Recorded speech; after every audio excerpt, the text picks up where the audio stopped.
AP CM Chandrababu మంగళవారం ఢిల్లీ వెళ్లనున్నారు. ప్రధాని మోదీ, హోంమంత్రి అమిత్ షాతో భేటీ కానున్నారు. రాజధాని అమరావతి పునర్నిర్మాణ పనుల శంకుస్థాపనకు ఆహ్వానించనున్నారు.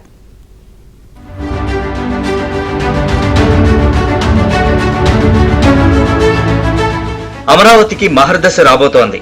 అమరావతి పనుల్ని ప్రారంభించేందుకు కూటమి ప్రభుత్వం సిద్ధమైంది. పునర్నిర్మాణ పనుల శంకుస్థాపనకు ప్రధాని మోదీని ఏపీ సీఎం చంద్రబాబు ఆహ్వానించనున్నారు. బుధవారం ప్రధానితో భేటీ కానున్నారు. రాజధాని అమరావతి నిర్మాణానికి ప్రపంచ బ్యాంక్ 15,000 కోట్ల రూపాయలు రుణం ఇవ్వడం, హడ్కో 11,000 కోట్లు, జర్మనీ బ్యాంక్ KfW 5,000 కోట్లు రుణాలిచ్చాయి. 2015 అక్టోబర్ 22న అప్పట్లో రాజధాని పనులకు ప్రధాని నరేంద్ర మోదీ శంకుస్థాపన చేశారు. అప్పట్లో హైకోర్టుతో పాటు సచివాలయం, అసెంబ్లీ, శాసన మండలి, డీజీపీ కార్యాలయం నిర్మించారు. వీటితో పాటు 4వ తరగతి ఉద్యోగుల భవనాలు, అఖిల భారత సర్వీస్ అధికారుల భవనాలు, ప్రజాప్రతినిధుల నివాస భవనాల్ని 90% పూర్తి చేశారు. ఆ తర్వాత వైసీపీ ప్రభుత్వం వచ్చాక నిర్మాణాలు నిలిచిపోయాయి.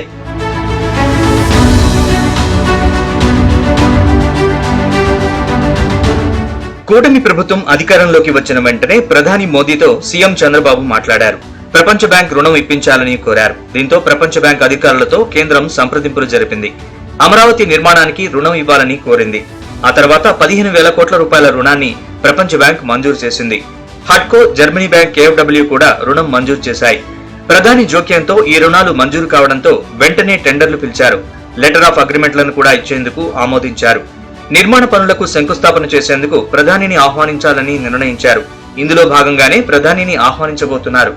ఇదే సమయంలో ఏపీకి రావాల్సిన నిధులు, పెండింగ్ ప్రాజెక్టులపై కూడా మోదీతో చంద్రబాబు మాట్లాడనున్నారు.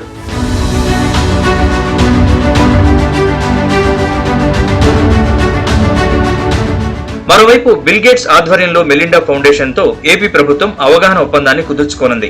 ఆరోగ్యం, విద్య, వ్యవసాయం, ఇతర కీలక రంగాల్లో మౌలిక సదుపాయాల కల్పనతో పాటు సాంకేతిక పరిజ్ఞానాన్ని వినియోగించుకునేందుకు ఈ ఒప్పందం కుదుర్చుకోబోతున్నారు.